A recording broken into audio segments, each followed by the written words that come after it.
But I see it's 1 p.m., so without further ado, let's get into it. I just want to welcome you all one final time to the Professional Email That Gets Results webinar. This is a presentation of the New York State and CSEA Partnership for Education and Training. My name is Jess Rossman, and I'll be your host for the webinar, and our facilitator today will be Nina Fleischman. We also have Eddie on the call as well, Eddie Encarnacion. He is going to be our tech backup, so if you need assistance, please let him know. I'd like to take a moment to point out a couple of things. First, you've all been muted to keep background noise to a minimum. So if you have questions or comments throughout the webinar, you can type them in the chat box or you can click on the raise hand button. Both of those tools are available to you to ask questions. First, the chat panel, that should be located at the bottom right-hand side of your screen. If it's not open, then you're going to want to click on the chat bubble or chat button at the bottom, and that'll open the panel above, and you should see maybe already some text in there, and then there will be space for you to type your message and then press enter on your keyboard. Do make sure that everyone is selected in this drop-down to area. That way we're all having the same conversation. The raise hand button, which is the other way you can ask questions, is located at the bottom of the screen next to the reactions, or it looks like a little smiley face button with a plus sign in it. It looks like an icon of a hand in the air, and I would like you all to try raising your hand right now because we are going to use it for some activities later. So go ahead and click that button for me. Notice how you can see a hand go up next to your name in the participants panel. You all are really fast. That's excellent. And then to put your hand down, you're just going to click on that raise hand button again. So we'll be using that for activities, and we'll also, you can use it to ask questions. As I mentioned previously, today's webinar is sponsored by the New York State and CSEA Partnership for Education and Training, or as many people refer to us, just the partnership. Some of you may be wondering, what is the partnership exactly? And for those of you who aren't as familiar with us, the partnership is an organization that administers education and training programs for CSEA represented employees through labor management cooperation. It's funded through negotiated agreements between New York State and CSEA. The partnership typically offers in-person classroom training, online learning, educational advisement services, grants, tuition benefits, labor management services, and other education and training programs, including the webinar you're attending today. In essence, the partnership is a joint labor management organization whose mission is to promote career mobility, improve job skills, support workplace safety and health, and promote effective labor management relations. You can learn more about us on our website or by calling us directly. And don't worry, I will be providing this contact information again at the end of today's webinar. Now that we all know a little bit more about the partnership and all of you, let's get started with the Professional Email That Gets Results webinar.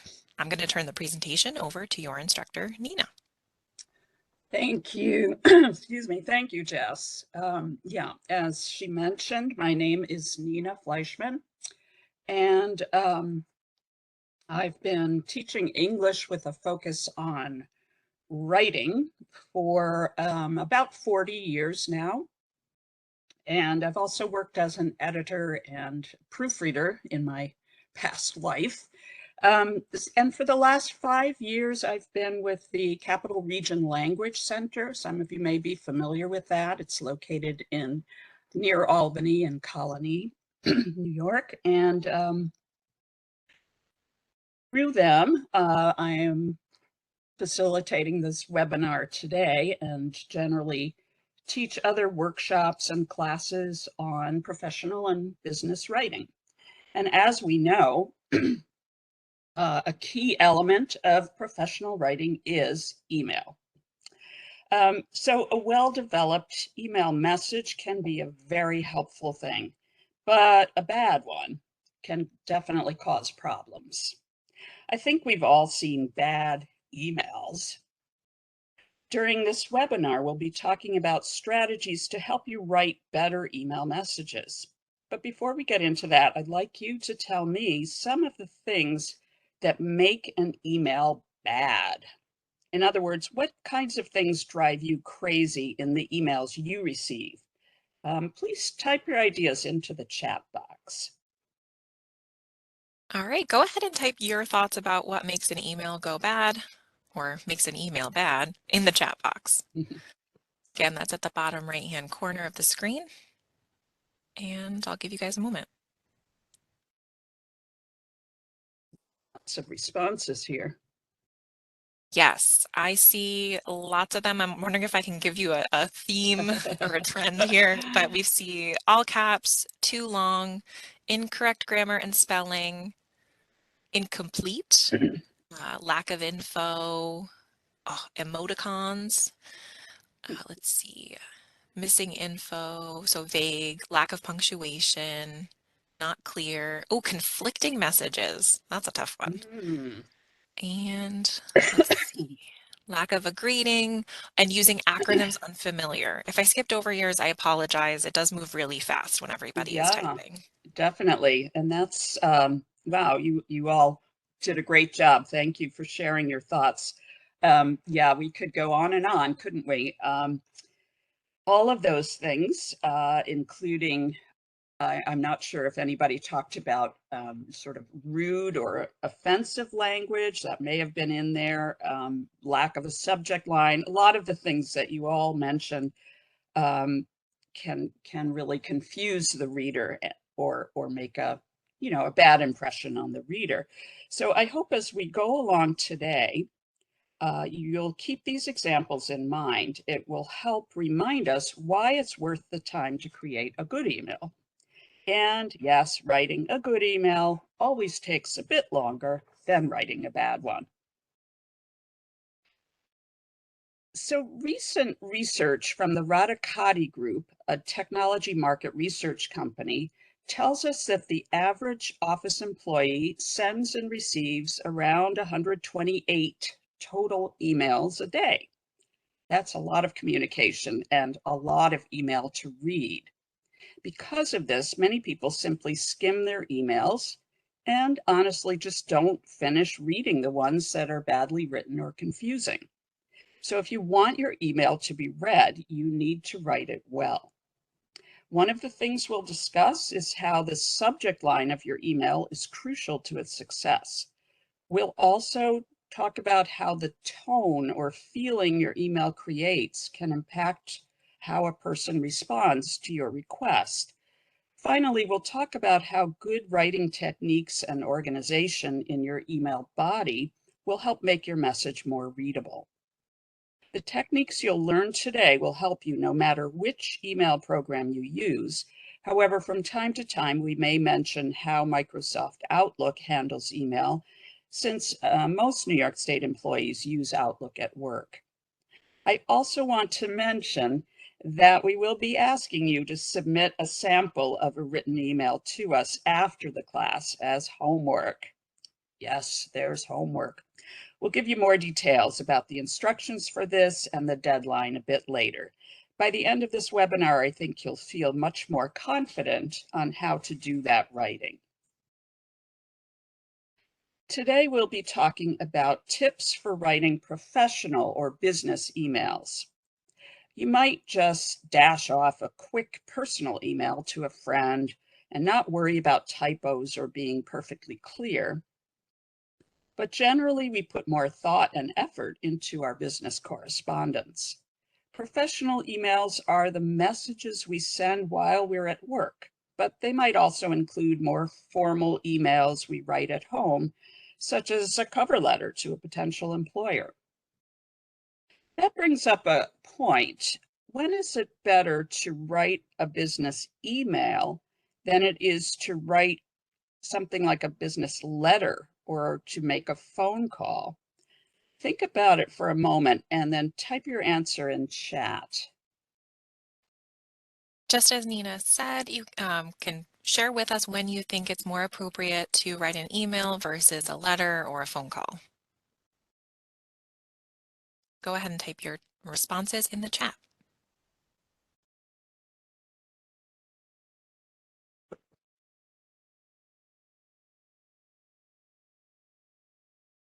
All right, I see some answers coming in. We have phone calls is good. Phone calls are good for one-on-one. You have things that are more urgent that need attention. Maybe you want to use an email for something that's just quick and easy. Ooh, this is a good one for when you need something in writing. Mhm. Oh, in response to an email, you should send an email. I like that one. Let's see. Or when the subject involves several people, that's when you can send an email versus the other items. Mhm. Let me make sure I didn't miss anything, and then I'll pass it back to you, Nina. Let's see. Emails are better for documentation, clarification, sending to multiple people. I think that's the gist of it. Yeah. Okay. Thanks, Jess. Thank you all for sharing your ideas. Yeah, you all made some great points. Of course, the strengths of email are that it is fast and the message can be sent to many people at once in different locations. It's also a good way to document a phone or other conversation, to put it in writing, as some of you said, after the fact. However, as some of you mentioned, email isn't great for longer discussion or for enclosing a document within the email itself.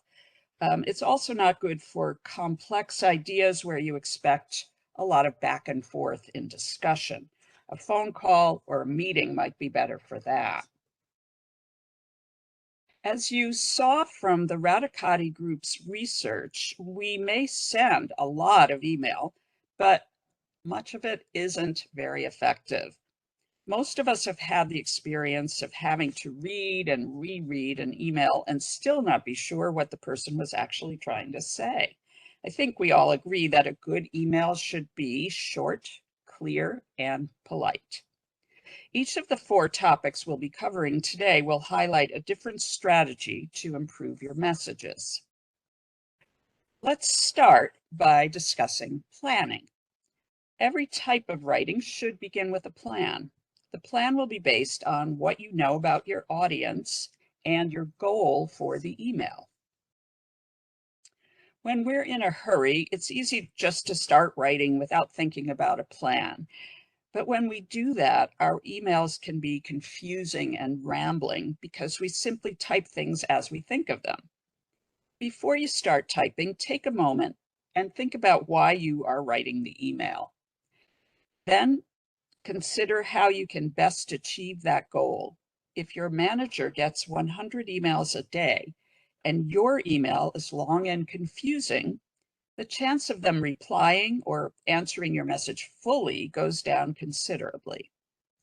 Next, make sure that your email covers only a single idea or request. If you have 2 things that you want to talk about, create 2 emails. If you don't do this, you are taking the risk that the reader will reply to one idea or request and not the other. Understanding our reader gives us some helpful information. One thing it tells us is whether we should be writing a formal or informal email message to them. Typically, a formal email is sent to a person you don't know well or who is in a position of authority. Informal messages, which often have a lighter tone of voice, are sent to the people we know well at work. However, it's smart to keep all of your work emails, formal and informal, on a professional level. While it's tempting to send a casual email with slang to our coworkers, consider that your email may end up, after several replies and forwards, being sent to your boss. So let's practice working on your audience identification skills. Our first example is a coworker that you work with every day. So quickly in the chat, would you send them a formal email or an informal one? Use the chat box and let us know, formal or informal. This is a quick group. Yep, They yep. are Whew. pretty unanimously. In fact, I think it's actually unanimously saying informal. Mm-hmm. Yep. I agree. Good job. You would probably send an informal message to this person since you likely know them well. Um, how about the next one? An email to a manager from another facility. Would that be a formal or informal email? Whew, Again, very fast. quickly. Formal, formal all across the board. Okay, yes, definitely a formal email this time. You probably don't know this person since they're from another facility, but even if you did know them, managers are people with some authority, so we want to give them a certain amount of deference, right? So more formal. Good job with these. Now, once you've determined the nature of your audience, the next step is to determine what the goal or purpose of your email is. For example, do you need to ask for information or perhaps persuade somebody? Knowing that purpose will also help you to choose your subject line and structure your email. But we'll talk more about those topics a little later. Before we move on, does anyone have any questions about the planning part of our webinar? If you do have any questions, feel free to type them into the chat box or click on that raise hand button. We can always unmute you. Let me do a quick check here to make sure I didn't miss anybody. And I don't see any questions and I don't see any hands Okay. raised. All right, and let's move on. So now we'll talk about how a well-structured email will get you the results you want. When we talk about structure in emails, we're talking about the standard parts or sections of the typical email message. Think for a moment about the process of building a structure such as a house. You wouldn't just start building, you'd start with planning how you would like it to look first. Then you dig the foundation, frame the walls, and so on. That's the extent of my knowledge about building a house. An email isn't that different. We've already done our planning. The basic parts of our email, such as the subject line, greeting, body, and closing, will be the structure of our email. When emails were first developed, they were based roughly on a blend of the standard business letter and memo. Like memos, emails have a to, from, and subject area. And like business letters, emails typically have a greeting, body, and closing area. Some emails also have signature blocks at the end, just as many business letters do. Now, the subject line is one of the most important lines in your email. This is especially true if you're hoping to get a busy person to respond to you. Your reader may have to scan and answer dozens of emails before lunch. If your subject makes it clear what you are talking about, it may make your email stand out in their inbox. They may even answer it faster if they think they know what it's about. On the other hand, if your subject line is vague or blank, your email may be ignored until later, which may turn into never. It can help to think about the subject line as being similar to the headline of a newspaper article. It gives a quick preview of what the email will be about and helps the reader to be in the right frame of mind when they begin reading. Be clear but concise. You don't want your subject line to be too long. I've included some examples of what I'd call good subject lines on the screen. The first one says, your booklet print job, delivery 12/2. Notice that it gives a quick overview of the goal of the email. And if there's an important date, as there is in this case, that's included too. We also have the other examples, purchase justification, review by 4 p.m., expansion report, extension requested until Friday.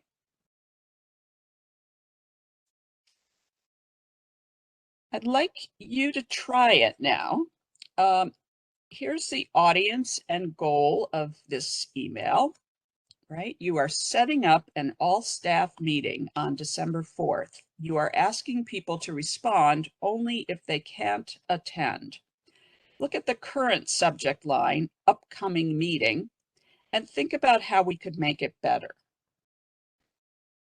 All right, type your ideas on how we could improve this subject line in the chat box. You can either type suggestions on how to improve it, or you can just rewrite the entire thing. Either option is acceptable.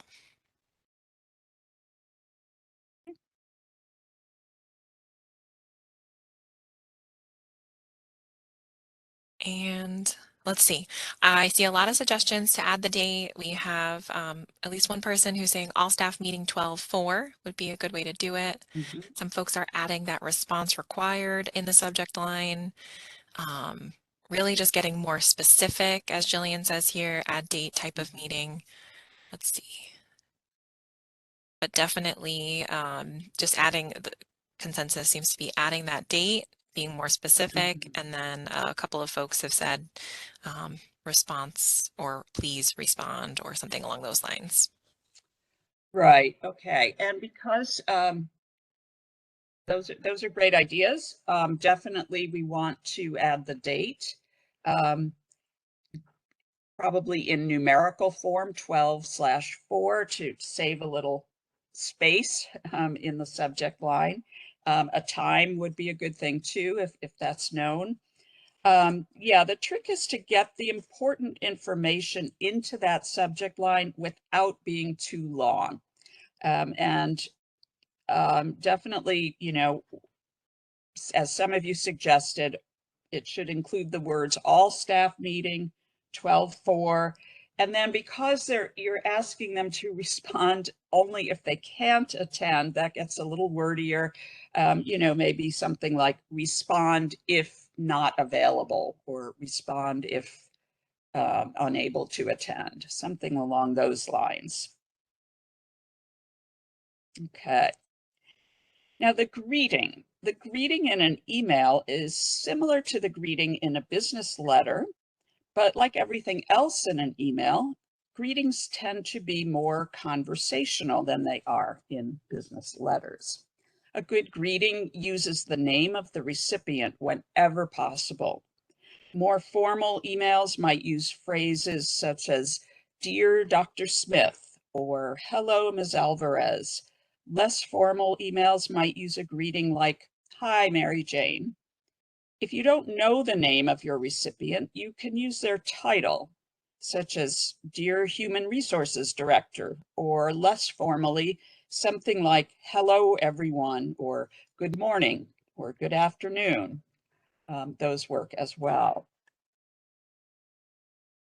The opening lines of your email body should take up only a sentence or two, and like the subject line, they should briefly explain why the person is being asked to read your message. This is your place to state the purpose of the email and give a little bit of background. It's not necessary to include a brief pleasantry in your opening lines, unless you want to remind the reader why you're contacting them. For example, you might say, "It was great meeting you yesterday," to put that reminder in place. At the end of your email body and before the closing, you should tell the reader exactly what you would like them to do. This is your call to action. Having it be the last thing the person reads helps them to remember it. If you aren't sure what your call to action should be, think about your purpose. Remember, your email is being sent to accomplish a single task. Whatever that task is, will be your call to action. Now, like confusing subject lines, unclear calls to action may fail to get the reader to take that action. For example, "Can you take care of this?" Or "Let me know what you think." You need to explain your call to action clearly. Remember, we don't know how carefully they read your email. Good examples would be, "Can you forward the survey to all staff by Friday at noon, please?" Or if you have any edits, please send them to me by Tuesday at 10 a.m. All right, call to action. Let's practice. Here's the scenario. You've been asked to get quotes by Friday from 3 vendors to find out whether it's cheaper to repair your current photocopier or to replace it with a similar one. You are writing an email to the first vendor. What should your call to action be? Let's use the chat box again. Go ahead and tell us what the call to action should be for this scenario. Again, you can type it out as if you are the one writing the email, or you can tell us what should be included.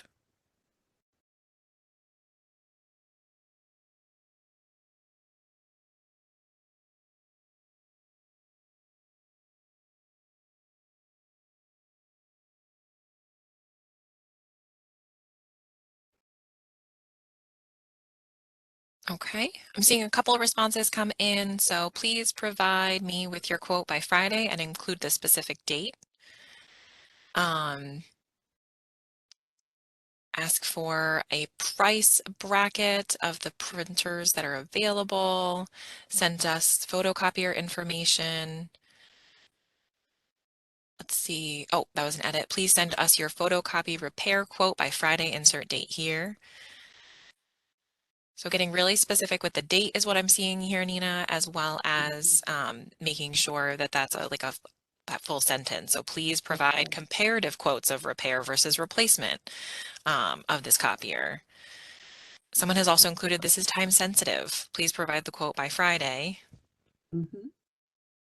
That was Okay. paraphrased, but yep, that looks like the most of it. Yeah. Requests. Okay. Remember that we're looking here at the call to action sentence, not the subject line, just to remind you. So this is a sentence. And yeah, a lot of you have zeroed in on the need to be specific about the date, Friday, and to mention the date perhaps. You would also need to make it clear, as I think some of you mentioned, that you're looking for 2 quotes, right? A quote for repair and a quote for replacement. For example, please submit your quotes for repairing or replacing our photocopier by Friday, whatever the date is, at 10 a.m., something like that.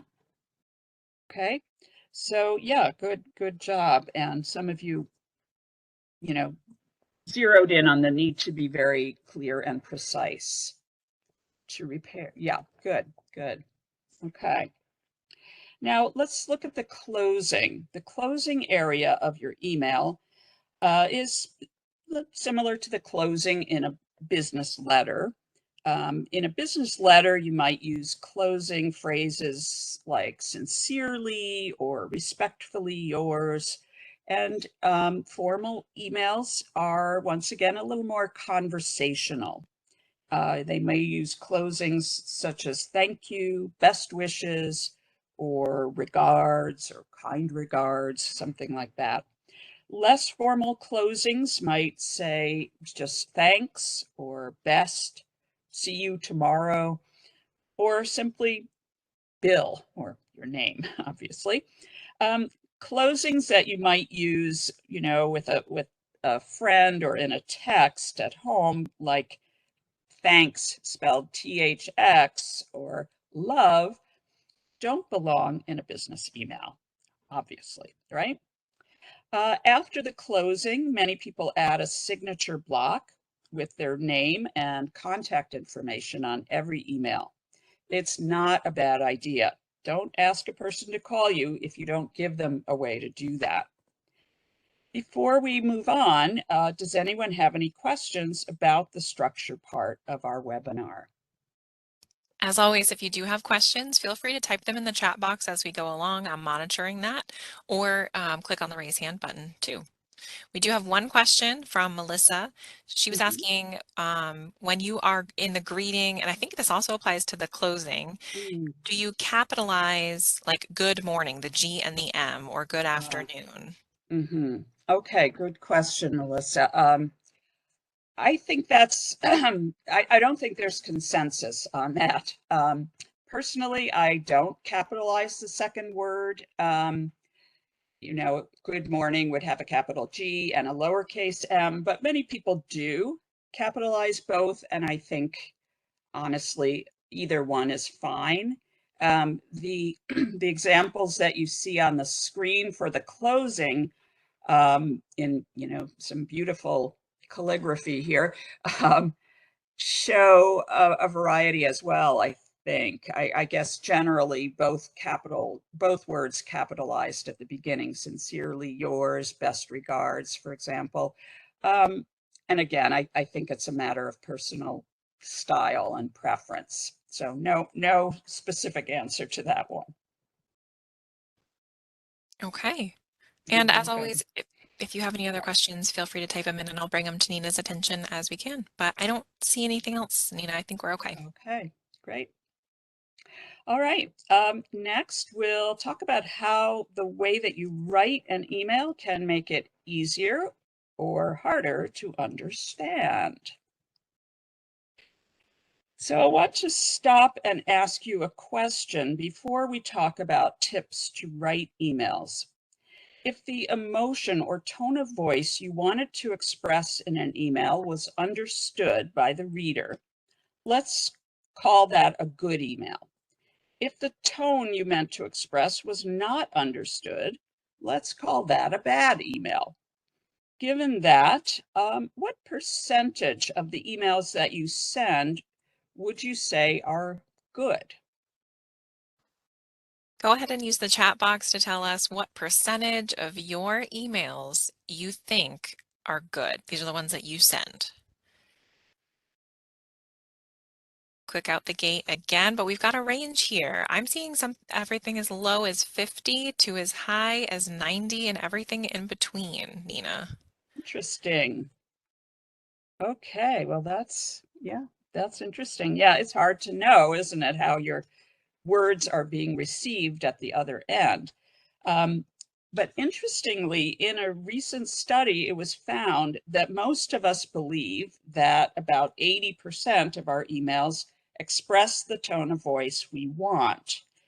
Unfortunately, according to this study, the truth is that only 56% of our emails express the tone we actually want them to. Given what we just discussed, getting tone of voice right is crucial to email writing. If your readers don't understand your tone, they may misinterpret your meaning. When we speak to each other, we rely heavily on body language to help us understand what a person means. But there's no body language in email. So what may seem like neutral language to you may come across as being rude or sarcastic to someone else. For example, the words good job may come across as being sarcastic.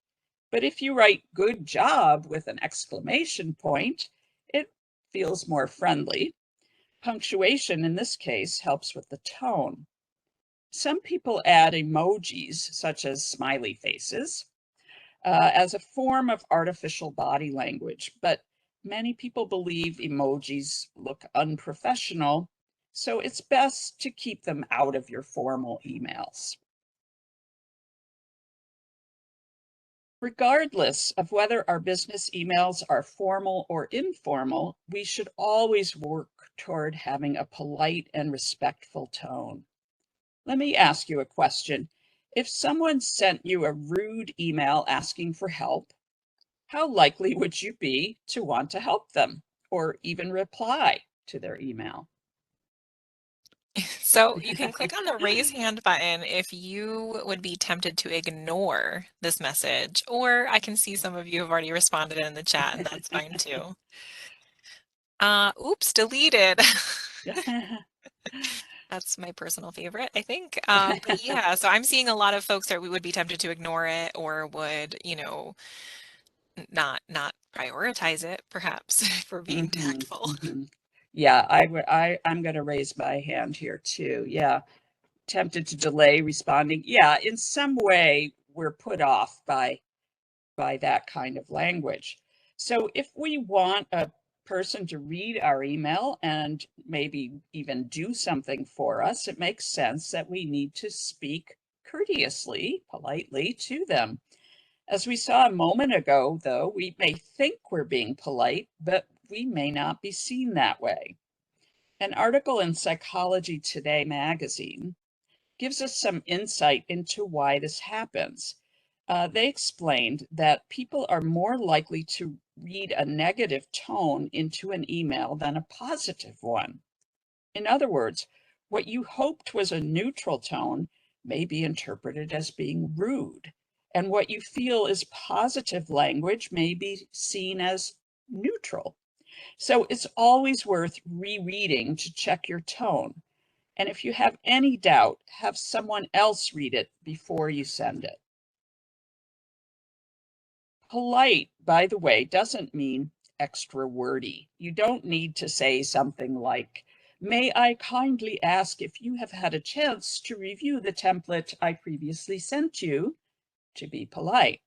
It's probably better to say, "Can you please review the template I sent last week?"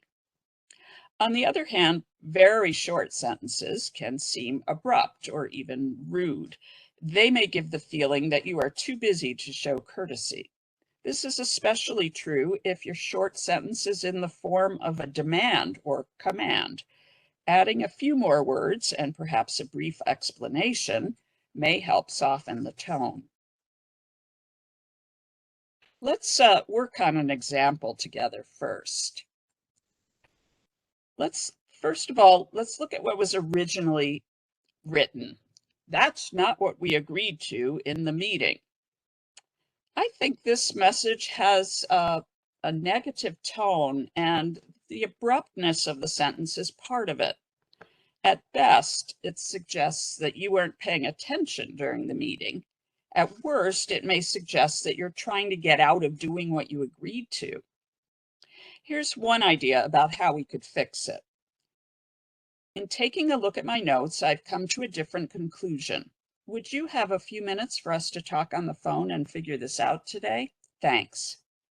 One of the reasons I like this revision is that it doesn't place blame. Instead, it suggests that a miscommunication may have occurred. Notice how a phone call is mentioned. If you feel there's going to be some discussion, some back and forth needed to work things out, it may be time for a phone call or a face-to-face meeting. This time, I'd like you to try one on your own. Here's the original. If you don't get that to me by 1 p.m. today, we are going to miss our deadline. So what would you say that the tone of voice is here? How would you feel if you got this email? Please tell us what you think this tone of voice might be or how it might be making you feel. Go ahead and do that in the chat box. Okay, so Pamela says this is accusatory. Liliana says it's a rushed tone of voice. It's kind of demanding, impolite. You feel like you're in trouble, blaming, offensive, perhaps, or maybe like I'm not doing my job, or do it now or else. Yes. Right. Okay. Yeah, I guess I would say above all that the writer's tone of voice is indicating that we are going to miss the deadline and it's all my fault. It's almost if the writer is pointing a finger of blame in my face. Okay, so let's think about how we could rewrite it to give it a better tone. Again, in the chat box, tell us how you might rewrite this sentence to improve the tone.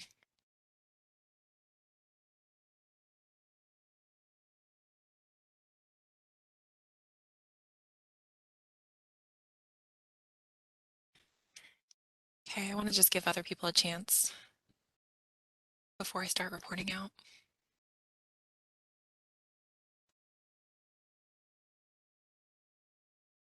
Okay, I'll start reading a couple or see if I can find some themes. Our deadline is coming up soon. Can you get this to me by 1 p.m.? Could you send it to me by 1 p.m.? If you don't, we might miss our deadline. Could you get it to me today by 1 p.m. so we can make our deadline? More A lot of folks positive. actually rephrased it in that format, a couple Mhm. different ways. I need the information by end of day today, giving them a little more time there. Let's see. Prevent missing the deadline. Yeah, so a lot of what I see, Nina, is folks reordering the words and in Mhm. that way removing or adjusting the tone. Okay, yeah. So trying to take away the accusatory, as somebody said, nature of the original. There's several ways this sentence could be rewritten, and we put one up on the screen. Um, One example is this one. We have a 1 p.m. deadline today to print the quarterly report on time. Can you please send your feedback to me before that time? What I like about this revision is that it sticks to the facts. It doesn't speculate whose fault it is or why. It does, however, mention the consequence of the missed deadline, which is important for the reader to know. I think using please, can you please, also helps the tone. Okay, so thank you for your suggestions. When you use simpler language in your emails, it makes them easier to understand, but that doesn't mean that you shouldn't use good sentence structure. Even your informal business emails should use whole sentences and proper punctuation. Text speak, like what you see on the screen, or, LOL for laughing out loud, should not be used in professional writing. In addition to good sentence structure, there's some general tips that you can use to guide your writing style to make your email more readable. When it comes to writing email text, it's always better to break it up into paragraphs to allow for some white space on the screen, if you will. Big blocks of text can be intimidating and much harder to read or skim. Each paragraph should only cover a single idea or point. Speaking of paragraphs, remember that email messages should be short, no more than 2 or 3 paragraphs. And email paragraphs are often shorter than those in other documents too. So another thing we can do to make our emails easier to read is to use bullet points. When your email has a list of items in a paragraph, it's a good idea to change them into a bulleted or numbered list. It's easier to spot important information in bullet points than it is in a paragraph. However, if you needed to send feedback about a document and had several items to list, you might want to number them instead. That way the reader can respond to your feedback referring to item 2 and so on. Here's a paragraph of an email body. I've put a bit of space between each sentence and numbered each of the 4 sentences in red. So let me read those sentences to you. When I spoke to vendors about our photocopier, they advised me that our current copier is not powerful enough to handle our needs. The question I have for you is whether you would like to repair our current copier, purchase a single bigger copier, or 2 smaller copiers. See the attached quotes. Once you've made your decision, I'll begin working on the purchase request. Do you see a sentence in here that could be turned into bullets or numbers? Tell us in the chat box which of these sentences, 1, 2, 3, or 4, or any of them, you think should be changed to bullet points or numbers. That's pretty I quick. All see a right, lot of number 2. 2s. Okay. Yeah, sure. Number 2 has a list of options, right? Repair. Oh, well, we'll see it in the next slide. The same information, but broken up into paragraphs and using a numbered list. When I spoke to vendors about our photocopier, they advised me that our current copier is not powerful enough to handle our needs. The question I have is whether you would like to, 1, repair our current copier, 2, purchase a single bigger copier, 3, purchase 2 smaller copiers. I've attached 3 quotes for each of these options. Please choose the option you prefer, and I'll begin working on the purchase request. Wow, it's easier for someone to read this way, isn't it? Some of the information was rearranged to make it easier to scan. Notice how the numbered list jumps out.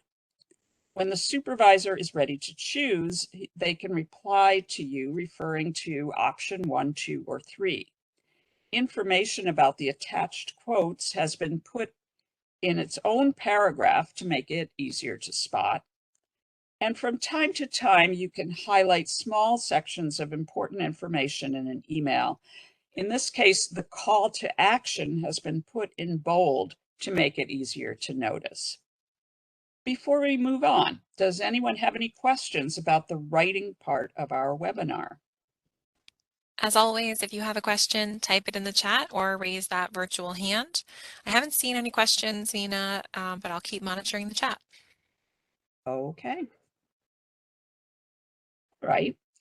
Whenever you send professional emails, it's important that the message is as correct as you can make it. No one wants to appear lazy or incompetent by including mistakes, and reviewing your email before you send it is the best way to avoid that. Before you send your email, you should always check the spelling of the words in your message. In the past, it was a best practice to have business documents proofread for errors by another person. The thought was that when you've been working with a piece of writing for a while, it's easy to overlook errors. Most email programs, like Outlook, now have built-in spelling checkers. Given that, do you think we still need to have a proofreader, or can we save time and skip it? If you think that we can skip proofreaders, tell us in the chat box. If you think we should need to keep them, do it in the same area.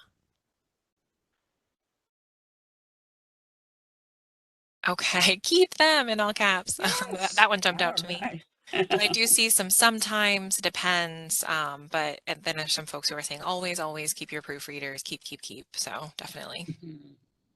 Yeah. And as a former proofreader myself, or sometime proofreader, the answer, in my opinion, is yes, at least sometimes, as some of you said. Spell checkers are wonderful tools, and you should use them for every email, every piece of writing. However, they don't replace proofreading. A word may be spelled correctly, but still not be grammatically correct. It may not be practical to find a proofreader for each of your email messages, but if that email is going out to a very important audience, it may be worth the effort of having an extra pair of eyes to review it. In any case, before you hit send, it's a good idea to reread the entire message. Remember who your audience is and what the purpose of sending this email was. Check the spelling, grammar, capitalization, and punctuation one more time, and get a proofreader if you can. And while we're talking about it, please don't ever hit the send button while you are angry. We know now how likely it is for a person's tone to be misunderstood. So write your response, save a draft, go get a cup of coffee and come back. Read it again for tone. Would you want that email printed with your name attached and put on the break room wall? Or would you want to receive an email like that? That's another way to think about it. Here's an example of an email with several problems of the types we've discussed. I'd like you to read it through as if you were a proofreader and then type any problems you see in the chat box. Just as Nina said, read through it. I'm going to give you, I don't know, let's say 20-ish seconds of silence to do that and then type in the chat box.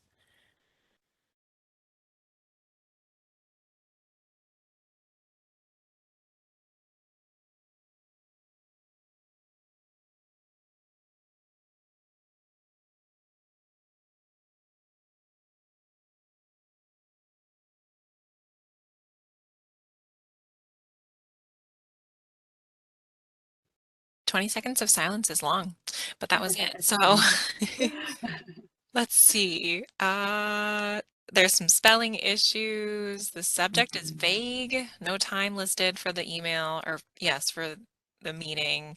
You have just some grammar and punctuation issues. Really just like this very intimidating block of text. Mhm. Let's Yeah. see if I missed Um, anything. Nope, I think that's about and it. I saw a couple of people mention that there's more than one topic, right? So, because at the end, there's the also, right? Also about your parking permit request, a totally different topic. So, yeah, um, you all hit on a lot of the issues here. A vague subject line, an opening line that doesn't really give the purpose of the email, not exactly, little vague. It's a big block, right? Too many topics in one email. And the call to action isn't really clear either, is it? How many copies of exactly what should they bring? And tomorrow, is that a good subject line? What date is that? And what time is the meeting? There's no greeting or closing in this email. So a lot of the things that we've been talking about are done wrong here. So let's see what we can do to improve it. Here's an example of how this email might look if we fixed the problems. Okay, so we have added a greeting and a closing, a better subject line, bullet points to show exactly what they should bring. They've added the time of the meeting and left out the other topic. It's easier for a person to read, isn't it? Does anyone have any questions about why we made any of the changes you see here? If you have any questions, share them in the chat box. I'll do a quick scan to see if I missed any. And I don't think that I did, so I think we're okay to move on, Nina. All right. Okay, well, that pretty much brings us to the end of today's webinar. The next step is up to you. So as I mentioned earlier, I would like you to do a homework assignment for you, for me rather, to send to me. You should have received some background information on this regarding the audience and the topic. This assignment, this homework background information was sent in the email as an attachment in the email that you received along with other attachments for the webinar, okay? And I'm going to ask you to write an email using the information on that sheet. Please write the email using Microsoft Word, not Outlook. Once you complete your assignment, send it to me. My email address will be in the chat box. There it is. And once I've received your writing sample, I'll try to make some helpful comments on your writing and then send it back to you. Please send me your email within 1 week from today. So that is April 4th. By the end of the day on Tuesday, April 4th, please have that back to me, okay? And it looks like some of you don't think you received those attachments, so I know that Jessica and her team will make sure that you get that email. Absolutely. And as Nina mentioned, this homework is required to be marked as completed. So the first step was Eddie was taking attendance earlier, and that's why he was asking for everybody's full names. And then you'll also have to submit the homework. I promise it's um, not too difficult, everything that you guys did today. it's a repetition of that, but it's to make sure that everything is sticking with you. And I will be sending out the attachments again. I actually have an email queued up for all of you, and I'm going to be sending that out and copying Nina so that you have her email address again. I'll make sure you get that again in case you kind of missed it Great, in the great. chat. Okay. So keep your eyes open for that. If you still don't get it from me, that's a cue or a clue that I might not have had your email address or we have it misspelled. So if you don't get it before the end of today, please reach out so that you can get it. But we'll get those to you as best we can. Mhm. All right. I hope that you've found the information we discussed in today's webinar to be helpful to you. Before we move to questions and answers, I'd like to turn this over to our wonderful webinar host, Jessica, who will talk with you about upcoming webinars and the course evaluation. Thanks, Nina. And thank you so much for